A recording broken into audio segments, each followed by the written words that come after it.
Thanks for tuning in to the Beyond Normal podcast, where we highlight minority business owners and founders, and we use this platform to shed light on their entrepreneur journey.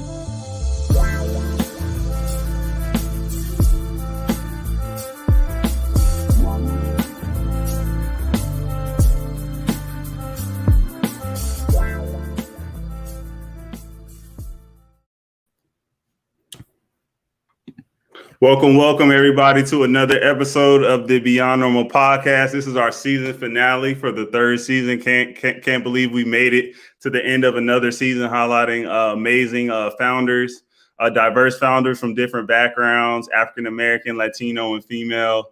Before we go any further, I want to definitely shout out our partners over at Velourit. Our partner at Velourit, Brooke, she has agreed to close out the season with me. So in a second, I'm going to bring her up. But for those who this may be your first time checking into the Beyond Normal podcast, Velourit is a major player in the import-export space.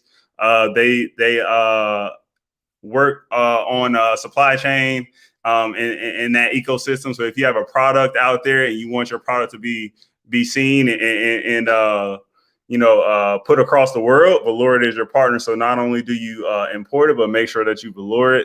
But again, I'm going to bring Brooke on the stage. We got some amazing dialogue. We're going to switch things up today. But before we go any further, how's it going, Brooke? Hi, I'm great. How are you? Cannot complain. Let me go ahead and put that logo up there so folks know that V in the top right. That is the Velourit logo. You see that everywhere now. It's like the bat signal. When you see that, good things are about to happen. But we're going to switch things up today. And so Brooke is going to be asking the questions. So normally I have different founders up here and we ask them questions around their journey. Brooke has been up here before. Brooke was one of the first episodes that I ever did. And so for folks that want to chime in and learn a little bit more about Velourit and Brooke's story, you can go to Spotify, Apple Podcasts, you name it, we're on the platform right now. You can go there and check into her story. But without further ado, I'm going to pass it to Brooke because she's going to be the one taking the reins of this episode. Well, thank you. Well, hello, everybody. Welcome to the new Beyond Normal podcast. I'm your host, Brooke Sinclair, and a host for today, at least. And so our special guest is one of the hosts with the most. You know him as Kenny, the Beyond Normal podcast host. And I know him as the downtown Kenny Groom. I just made that name up right now, but I like it. He's a friend, he's a colleague, he's an advocate, and he is an ally in all sense of the word for Black and Brown founders all around the world. Give a big round of applause for Kenny Groom. Welcome to the show, Kenny. I love that intro, Brooke. Thank you. It's very rare I introduce people for their own show. Yeah, it's a first. This is the first. We're switching things up on Beyond Normal. So I'm excited to have the questions asked to me this time. I get to give some answers, hopefully some quotables. Hopefully I drop some gems. You guys all know we're about dropping gems on this platform. Tons of gems. Okay, well, let's just dive right in. Let's get right into it. So, Kenny, can you tell us today, why are you being interviewed today as a host? What knowledge, value do you want a chance to give to the audience? Definitely. I would say, for me, we have to really put the work in the right light that people are doing. And so that was one of the first things that I noticed when the idea for the Beyond Normal was really being created. I was talking to different founders in my community, people who were taking chances on themselves right at the beginning of COVID. And so the cool thing that I noticed, me coming from corporate America, I was noticing that billion-dollar corporations were taking days, sometimes weeks, even months to make some of these decisions. But then you had founders out here, startups out here, who were nickel and diming, really scrapping their business together, right? Bootstrapping. They were making decisions like that.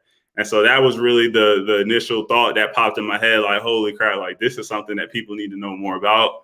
People need to really know what's going on like next door to them. Right. And so we think we all know that this new world we're in, this digital world, means that there's not a lot of boundaries. But for some reason, people don't know the local businesses in their community anymore outside of the big brands. Right. And so, I wanted to take it upon myself to just have conversations with those people who are out there really taking chances on themselves in this current time. Because if you're taking a chance on yourself in this current time, I commend you. And I'm looking forward to the journey and seeing the ups and the downs, right? Yeah, totally. You mentioned seeing corporations take longer to make decisions. For the startups, they're making the same snap decisions about important things as the corporations do, but the corporations seem to have more lives at stake. Would you say that, or why do you think that corporations take so long in making choices when there's still people whose lives are at stake?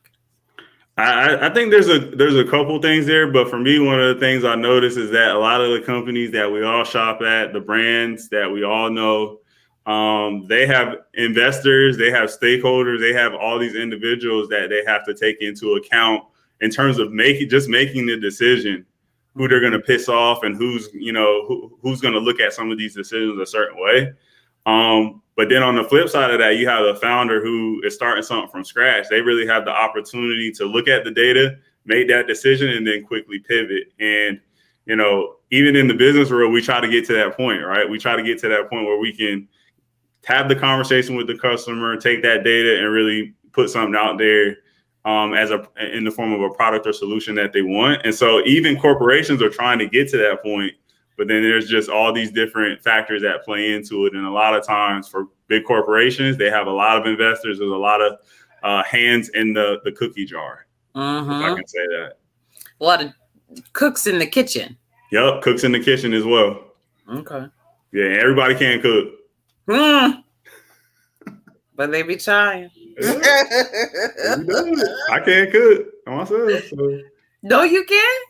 Nope. Oh, okay. Not a cooker. Okay. Well. Yeah. I make you a good smoothie though. Does that count? It does not. It does not count. That is good. You're gonna die. You can still get your nutrients. Yeah, you get your nutrients. Definitely not. Doesn't count. No. But yeah, that's what I would boil it down to.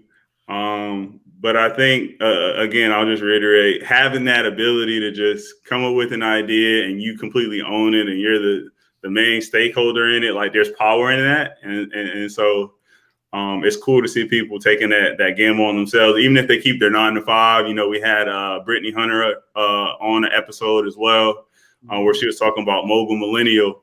And she's really preparing content for founders and people who are business professionals, because we know that there's going to be this balance moving forward. But I'm really excited for the people who are willing to dip their toe in the water and try things out and figure out how they can balance the two, because I definitely think it's possible. Yeah. Man, you brought up a good point. What actually brings me to my next question about trying different things and pivoting. So season 3, you brought on some new characteristics to the programming. So you had some times where you double stacked some guests, like a lot of podcasts, they always tend to have the one guest by themselves. And so this season you double stacked some guests and really centered the conversation around a specific topic. What are some other ways that you felt the podcast was growing that maybe the rest of us may not have necessarily noticed, or something that you're really proud of? On that point that you just mentioned, I want to touch on it briefly. I think it'll answer part of your question. I can elaborate a little bit more as well.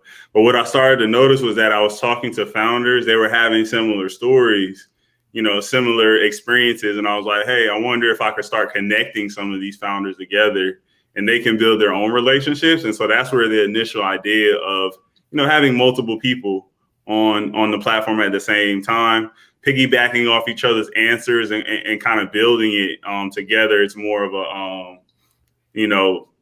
more of a multiplicative experience, right? So you had that one founder, right? Yeah, see, I'm using those words, right? But you had that one founder, right, that comes in, and then the other founder comes on top of it, and they're able to make it that much more bigger. Versus me, I'm asking standard, really open-ended questions just to kind of get them to talk, and that was one of the initial kind of aha moments that I had around, hey, let me try to see if I can double up, and eventually, do a couple other things around having panels and things like that. I did test a couple things out on social media like Clubhouse. I leveraged Clubhouse as well to kind of do a couple panels there as well, collaborated with some people. Again, this digital world allows us to do some of those things. And I just saw the power in having multiple people in the conversation, right? And it's almost like you're bringing somebody from the audience on stage who can ask some of those questions as well and really add value to the conversation. Yeah, I really liked the way you took questions from the Clubhouse audience and brought them into the YouTube, streaming. It really integrated the two, opened it up for audiences of all kinds to participate. So that I really loved that. And I think, one of the common themes from this season, we had several people from Tamonte, even with Kara, as well with the STEAM episode as well. But we had a couple people, right, focusing on that STEM, and now the STEAM is bringing the arts and things like that into it.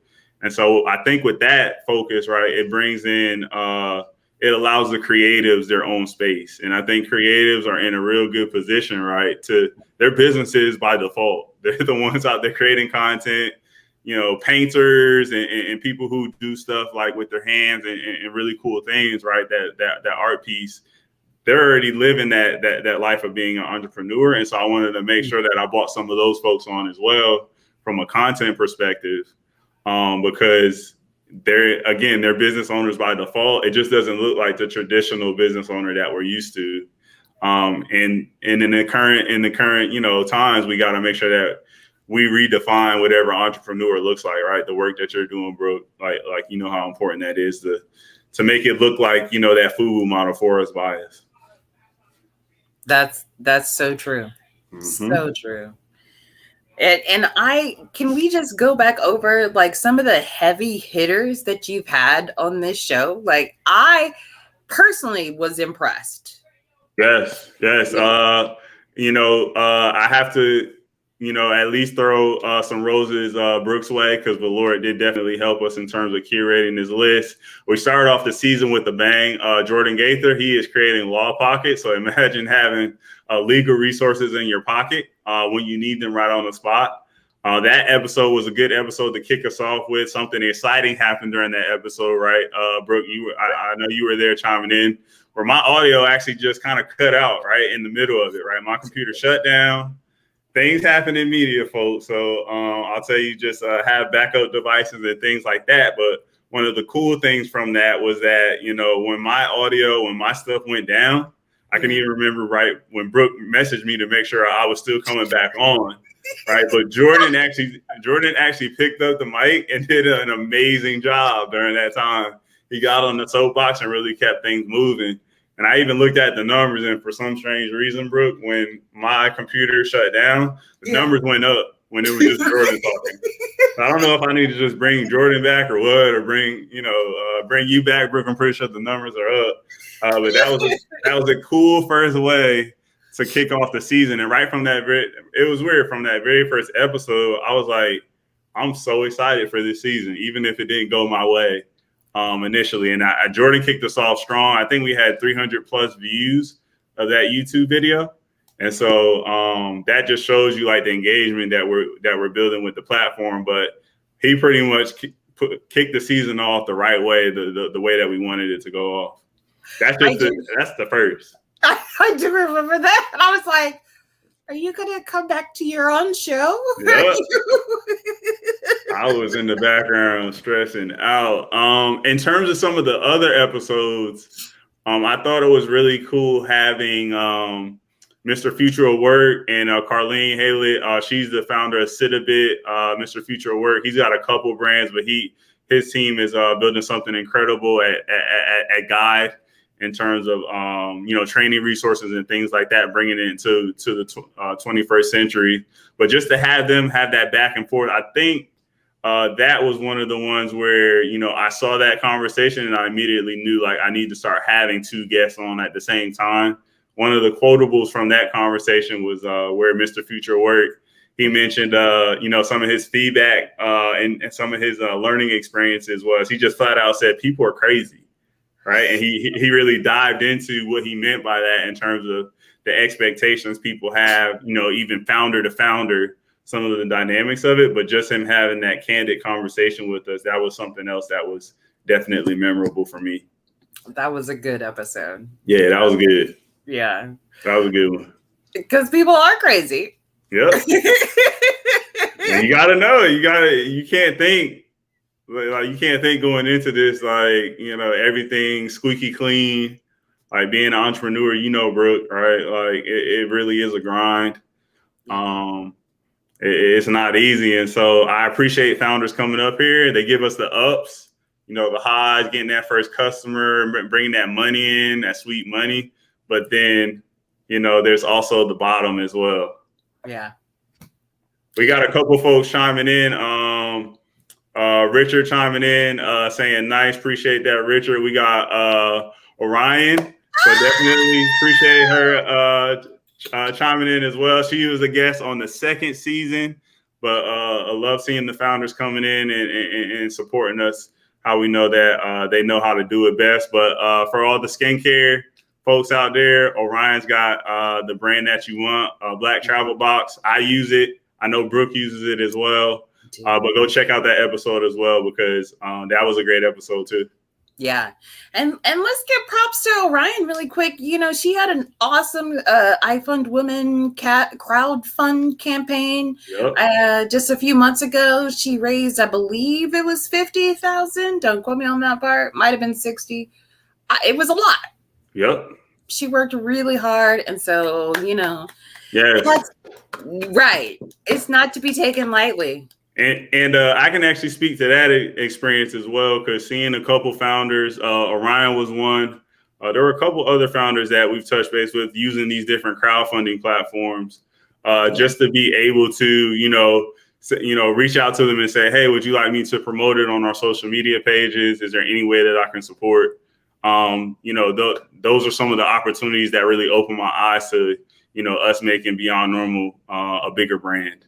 And she is correcting us, 65,000. What? Oh. Yeah, so let's shout out for that. Okay, well, that's a win. That's a win. That's headed towards that North Star. Yeah, that's that North Star right there. Yeah, get it right, Brooke. You got to get it right. I'm so sorry. Excuse me, ma'am. Get it right. Get it right. Dust them haters right off. Okay. So now, what's something that you learned during season 3 personally? Some personal growth, things that you learned during season 3 that you weren't aware of, or something that just really amazed you. You were just like, wow, I would have thought that would have been different. I would say, for me, one of the experiences was I got to go back to the episodes. So Brittany Hunter bringing up the folks who chimed in for that one, bringing up the idea of capturing emails and doing a newsletter. I can tell individuals on this stream, we're all being honest here. I pretty much got up there and said, I'm not the biggest fan of different social media channels. I wasn't actively tracking the emails. But what was cool was that for some strange reason on our website, people were submitting emails anyways without me soliciting it.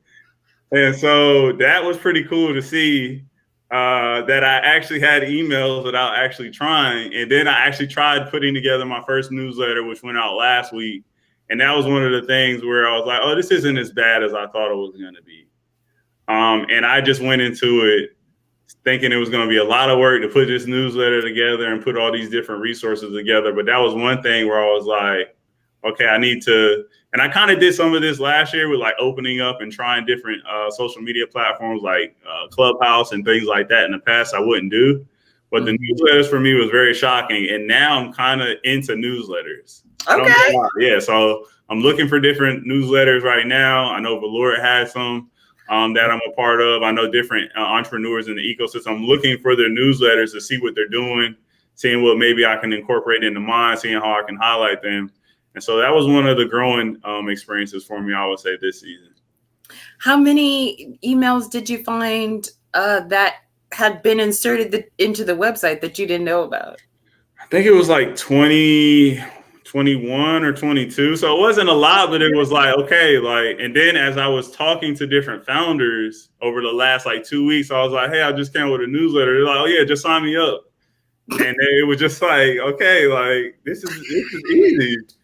Right. I thought it was going to be like, you know, people start talking about funnels and doing all these automated things. And I was just like, you know, Brittany on that episode, she just let me know, hey, just start with the basics. You ain't got to pay no money. Just use whatever tool is out there that's free. Put together a couple things. And it was cool for me to actually put that sponsored by Velourit in there. We actually highlighted an event that's actually going to be going on the end of this month. For a company, Dr. Kiki, Docs Under the Radar. And so she's got a mental health awareness and suicide prevention event that's going on at the end of this month, but we put that in there as well. And so that's just the different ways that I feel like I'm learning that I can support the founders in their journey as well, while also building the Beyond Normal brand. Okay. Now, I know, since we're still talking about you personally, so I know you have some big things coming up, some little secret details. So will there be a season 4? There will be a season 4. One of the things we actually have been working on, I had to submit the paperwork for it, but I'm excited to announce that we got an LLC now. So we're taking the podcast off and we're actually calling ourselves Beyond Normal Media LLC. And so I think that was a big step. I can actually think back to our episode in the second season with Adrian Cole, who's the founder of Voice Blast, which is a cool audio-based platform, social media platform, voice-based recordings. But he kind of told me, just through my interactions with him, he was like, everything's a platform now. Everything's a media company. And so don't limit yourself just by, putting a label on the end, podcast, newsletter, magazine, really make it a little bit broader. And then you can utilize these different channels how you want to. That is so true. It's so true. And just thinking about your newsletter, taking that, have you put the people who've been guests on your show on the newsletter? I haven't done that yet. And for me, I'm glad you brought that up, Brooke, because you've been on several times. And I was thinking like, hey, because you know how they make you check the box on some of these things, like, hey, this person actually asked or solicited, agreed to it. Yeah. And so I'm like a paperwork crazy person. So when I see that, but to your point, I think that's something that I'm definitely going to incorporate more, just so the founders that I have conversations with who are on the platform can see how we're growing. And the community piece, which has been, stated several times on our platform, community over everything else, that they can grow with us. We got one user chiming in. When I worked in nonprofit, we used MailChimp. It worked pretty well. It made organizing groups very easy. That's what I used for my first one. I'm not trying to sponsor them, or endorse them. They can sponsor me. Let me flip that around. They can sponsor this podcast if they want. They can afford it now. Yeah, they got some money. They got some money. So shout out for that future MailChimp sponsorship. But yeah, that's the tool that I use. It was like a couple clicks and I was ready to go. So appreciate the LinkedIn users chiming in there. But there's resources out here. Where there's a will, there's a way. And that's something I'm continuously learning and reinventing, when I have these conversations with each and every founder that comes on our platform, because they're all doing some amazing things. They are.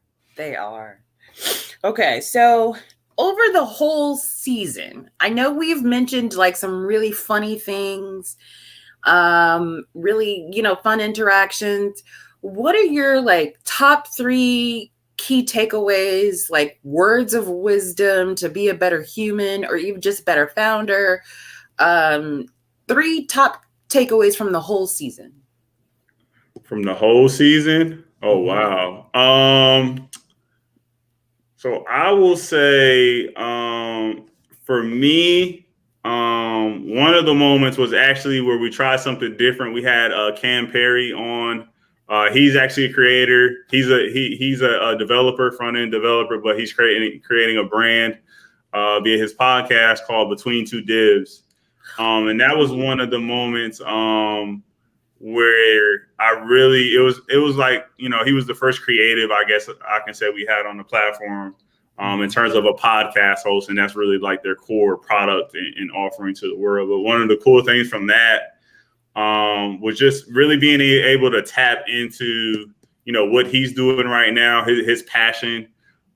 We've had several conversations after that about NFTs and all these other different things. Ooh. And so it just showed like that little conversation with him has turned into some other things, and I can see us working together moving forward. So that was the first moment where I was like, this creative thing is really is very interesting right now. People that have these followers, if you have a few hundred, a few thousand followers and they're really interacting with you and they're buying product, you probably don't need to get any bigger. Like, just keep doing what you're doing.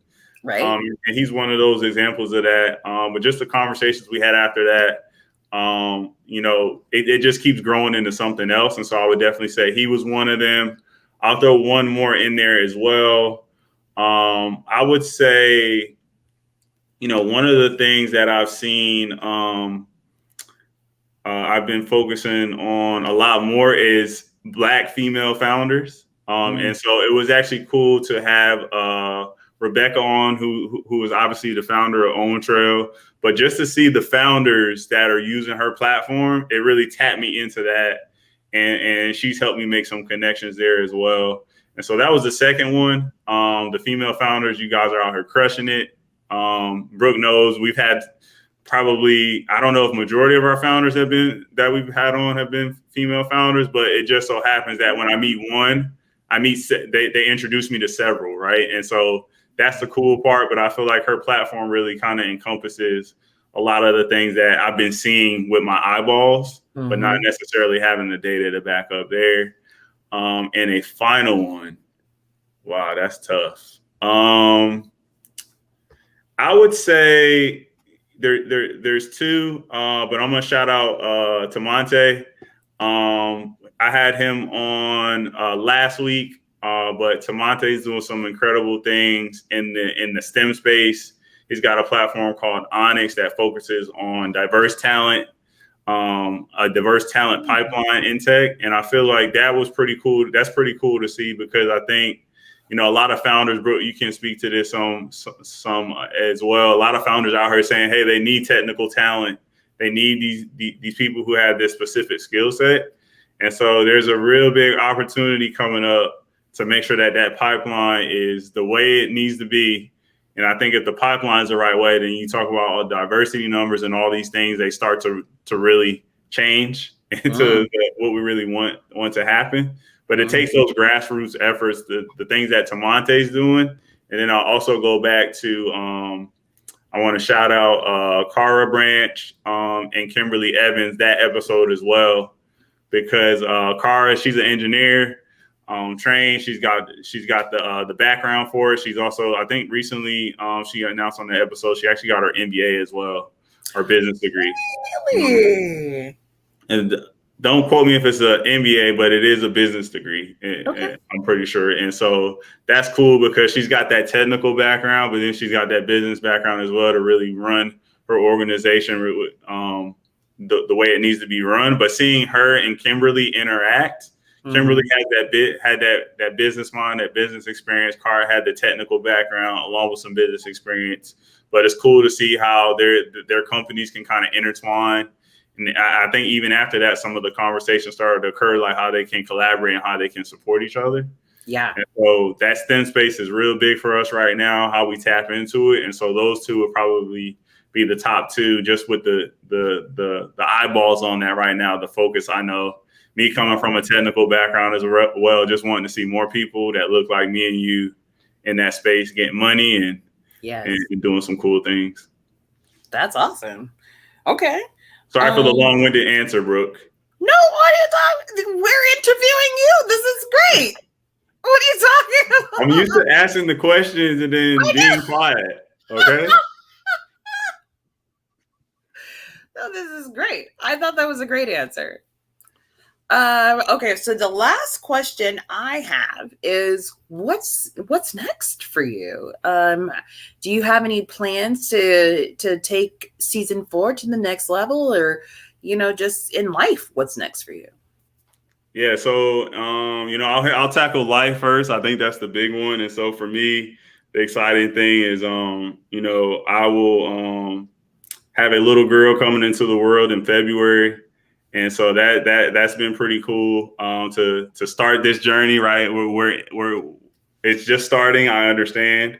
But that's a lifelong commitment. And so I'm looking forward to having that experience. And it was actually cool going through the season, and it just so happens I was talking to amazing female founders, right? And I was like, okay, like, having a daughter, that's pretty cool that I get to share some of the content that I'm creating now, showing people that I know should be able to look up to, right? And so, in terms of life, I think that's the big thing for me next, right? Being a great dad, making sure my family's rock solid there.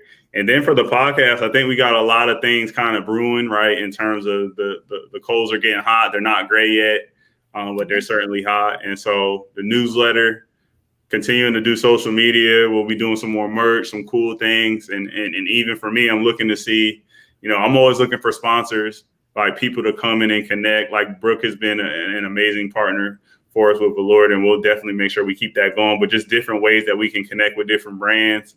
I'm looking to, see how Beyond Normal can sponsor and help out other brands as well.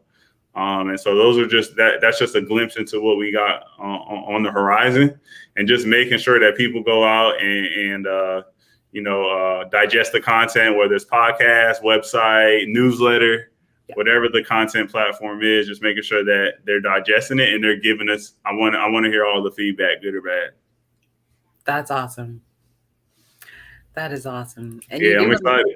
Great job. Like Instagram is growing, and it's been huge. It's been exciting for me as your colleague and friend to just cheer you on and be like, hey, you're doing a great job, Yeah, that's and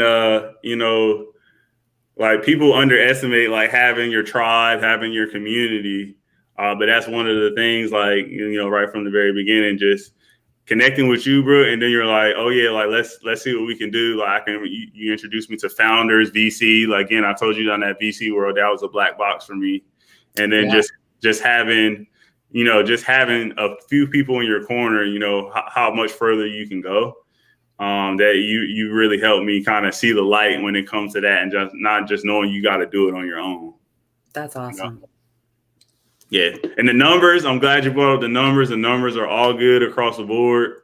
I actually pulled a couple numbers up. YouTube, we have doubled our subscribers this season. We're at 500 and some odd views, which is really good. I'm impressed because we just built YouTube out. So it's good to see people interacting with the video content. We made a swift change from just audio to video. I can actually think back to the founders, right, that were like, at first they were like, do I have to be on video? Like some of them would ask that question. It's just like, you just got to get used to it, right? And so I had to take the plunge and just say, hey, like, we're going to start doing video, right? And now we're doing video for everything. And then like you mentioned, Brooke, just the social media, the IG, the Facebook, it all ties into it. And so it's all connected. You make one long video like this, and then you start doing snippets and clips, and people do IG lives, and what's the stories. Oh yeah. Yeah. So everything, there's so much to do right now where one piece of content can really be repurposed across multiple platforms. And so that's what I'm excited to see, just, putting something out there into the ecosystem and watching it grow. Yeah, that's awesome. There's a new platform I just learned about. I think it's called Tip Taps something. It's started by a minority business owner. It's supposed to replace Patreon. It's a content revenue generating thing. So you could put your content and make money off of it. Oh, let me know. Yeah, we'll try to get him on the platform. Yeah, we'll definitely try to get him out there. Yeah. Ooh, yeah, that would be good. Yeah, there's a couple that I've heard of in that space, like you said, that are trying to compete with Patreon and OnlyFriends or TikTok. Some are TikTok. Some are competing. Yeah, they all are. Yeah, they are. Yeah, they all are. They all want that space. They all want the eyeballs right now. We haven't created a TikTok yet. I got to get my moves right. Don't do it. It's not for Black people. We're trying to get all the Black people off of TikTok. You tell me. Yeah, I just saw the kids were doing it, so I was like, I may have to create a TikTok soon. No. Because I think they're still striking. I think the Black people on TikTok are still on strike. Is it the content creators or the people that work there? The content creators. Content creators. Okay, got it. Yeah, my bad. Got it. Okay. No, I didn't know that. They might not. I don't know if they're still on strike. We'll check into it. Maybe they corrected. Hopefully they corrected, right?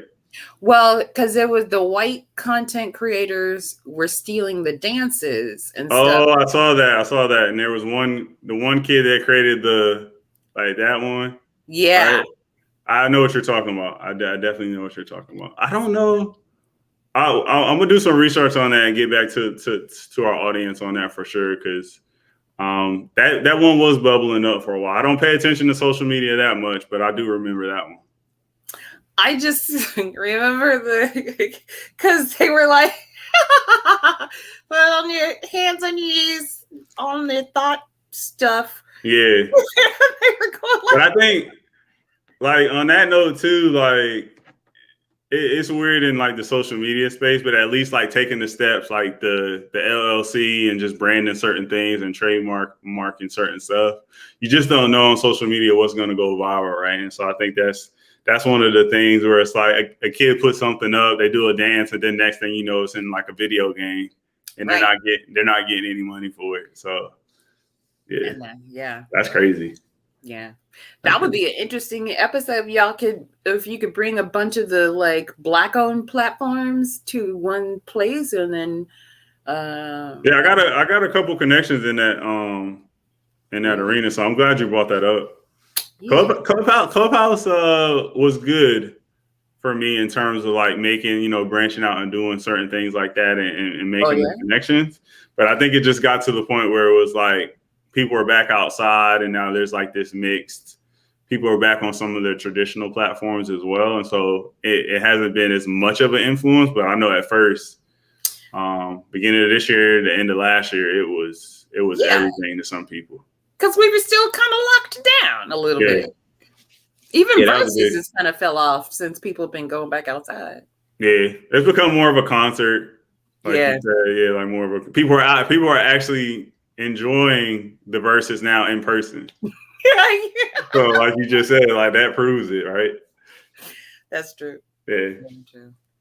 Well, is there anything you want to shout out? Anything you want to thank the audience? Speak from your heart. Is there anything you want to let people know? Definitely. Like Brooke said, I appreciate Brooke asking that question around whether or not we'll be back. We'll definitely be back. We're going to look different. We're always looking to grow. I'm actually going to steal some things from Brooke's playbook, because Brooke has been doing an amazing job of building out her team. We were actually just talking about that. And so just figuring out how we can build out the team more. We got some folks on our team who are riding for us right now, but just want to make sure we got the right pieces in place when it comes to how we're going to build out beyond normal media. Outside of that, appreciate the partnership again with Velourit. We've been growing together. Brooke has again schooled me to a lot of things in this space. I haven't started a company before. I haven't done a lot of the things. So for me to get the opportunity to speak to some of these founders, some founders are just starting out. Some people are authors, some people are, in VC, some people are investors, things like that. And so it's been pretty cool to be able to tap into these different audiences with my experience. I know I bring something to the table, but it's not, startup experience. And so that's pretty cool to see where I'm actually seeing where I can land, what table I can sit at, where I won't get, picked on and stuff like that. And so that's been, amazing so far. And we're definitely going to keep it going. This is actually our first time on LinkedIn, Brooke. So we're on LinkedIn too? LinkedIn, Facebook, YouTube. What? Okay. Yeah, so we're on my channel. Yeah, we're on my channel, Brooke. So don't worry. You can say whatever you want. They're going to be like, who is Kenny talking to? Why is this on Kenny's platform? Yeah, whatever. Who cares? But we're going to actually be changing this over to the Beyond Normal channel eventually. We just got to get approval for it. But I thought, why wait? I got a pretty big following on LinkedIn as well. So I want folks to know what I've been doing and seeing how I can bring them into this ecosystem and hopefully spark the next founder out there, because people starting businesses every single day. Every single day. Every day. What? I do have one last question for you. So were you surprised by the number of side hustles the entrepreneurs tend to have, or the startup founders have? I am not. I think I'm not surprised, because the people who exhibit the traits in terms of, hey, I want to start a business, I'm a go-getter, the ones that I grew up around, they usually have multiple things going on. The kid who sells the candy, he probably is also like, playing marbles, betting marbles, playing card games. He's doing other things, right? In terms of like, I need multiple streams of income. And so I'm not surprised. I think when you become an adult, you have responsibilities. And so that's the other part of it, where it's like, you got to like pay medical, and you got to do some of these things that adults have to do. So I don't knock people for having a side hustle. And I probably would recommend that for most people to start out that way. It takes a certain kind of person to just jump off the cliff completely. Versus kind of putting one foot off and seeing, okay, like, I'm okay doing this. Like, it's like you ride a roller coaster maybe, and then you jump out of a plane. Right. And so I would say, the folks who are doing the side hustle, I think it makes sense. And then the cool thing, some of the platforms that we had on for this season, we are seeing folks like, I think there's going to be this new thing. I don't know what it's termed as, but I've been having this idea where you start your business, and we probably have we've seen some instances of this, but you start your business, and maybe your business, starting the process of starting your business, you're building your resume for you to be that SVP or that CEO in a corporation. Yep. In our community, I don't know if we've seen it as much, but I'm pretty sure there are some examples out there.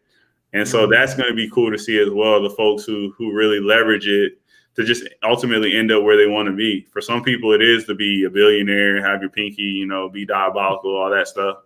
But for certain folks, it's like, hey, I made a certain amount of money. I got this experience. Let me go to a place, a big company where maybe I could maximize that, be an entrepreneur, things like that. And so I think that's where the side hustle take is. I know that was a long take, but I don't see anything wrong with it. It didn't surprise me to see that many people.